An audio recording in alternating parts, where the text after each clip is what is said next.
I'm Ahava Leibtag. Welcome back to the last What Did You Learn? During the quarantine, I learned to TikTok, the savage bougie ratchet, which I wasn't very good at because I'm not that coordinated.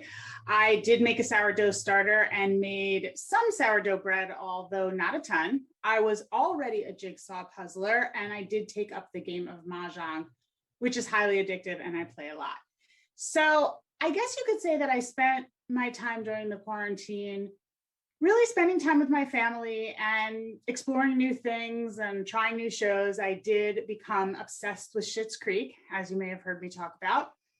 And it was a difficult time, obviously, because the country was going through so much. Work was so insane, but it was wonderful to feel like we were contributing by creating plain language content and cheat sheets that helped other healthcare communicators and marketers.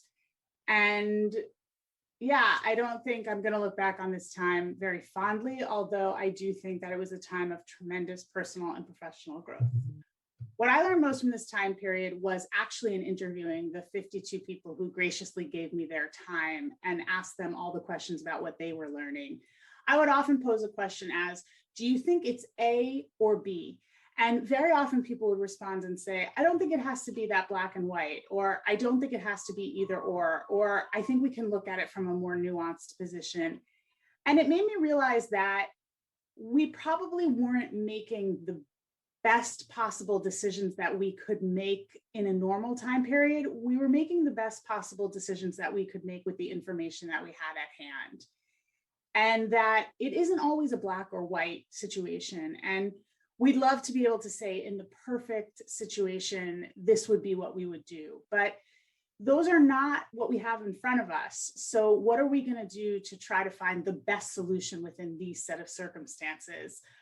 You know, I once heard Mike Monteiro speak, and he said, that's what design is. It's solving a problem within a certain set of limitations. And I think that the pandemic was really the most important professional learning experience I've had about making the best decision in that moment and not necessarily worrying so much about what was going to happen next, but to develop next step thinking.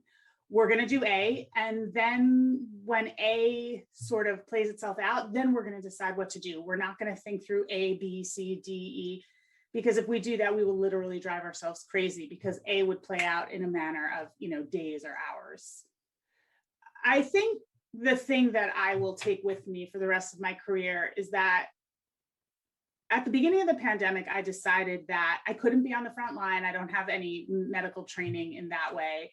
And I wasn't a public health officer, and I didn't work for the United States government or the state government or the local health departments, but I did know how to communicate with people about their health needs. And what I saw going on around me was that we were using words and jargon and speaking at a level that most people didn't understand. And the results were catastrophic. We had it in front of us at that moment that we weren't communicating in the way that people could listen and hear us.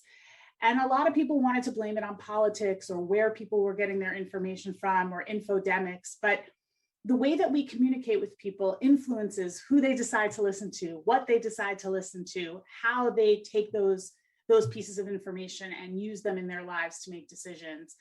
And so I decided that I was going to be in service along with the rest of my amazing team at Ahava Media Group in helping our partners and our clients and the rest of the healthcare marketing communication field do the best job they could in translating things to the American public. I remember one of the first webinars I gave within the first 2 weeks of the pandemic. I said to people who came to the webinar, don't use that graphic of the coronavirus anymore. It's scary. People know what it is. It's not helping to relay your message of hope or healing or taking care of yourself or what really needs to happen right now. It's just terrifying, and we need to stop doing it. And that seems to be the number one piece of advice that came through to people. I remember many emails and many texts. Thank you for telling us to do that. That's exactly what we did because it didn't work. You're right. And it just made people jump off the page instead of reading the important information that was on it. So I think that from now on, I really understand that professionally, our goal is to help people to be in service to our community, our professional community, the community of people around us. as much as we can in order to take the things that we're good at and the things that we study and the things that hopefully we understand and know and apply them to make the world a better place. You know, one of my unofficial taglines is, we're making the healthcare web safer one word at a time. Thank you for being on this journey with us. I hope you've learned as much as I've learned. Again, to my 52 guests, I want to give you a huge thank you for spending your time and giving our audience the wisdom that you so gracefully dropped. I also want to thank my incredible team at Ahava Media Group, particularly Haley Height, who undertook this project with the most amount of patience and grace and talent. She really spearheaded. This was a monumental effort, and I'm so glad that we did it. Look forward to our next creative endeavor. We're still playing with exactly what it's going to be, but I appreciate you being with us for the last 52 weeks, or I guess the last 53 weeks, and I really hope we never have to have a show like this again. Thank you very much.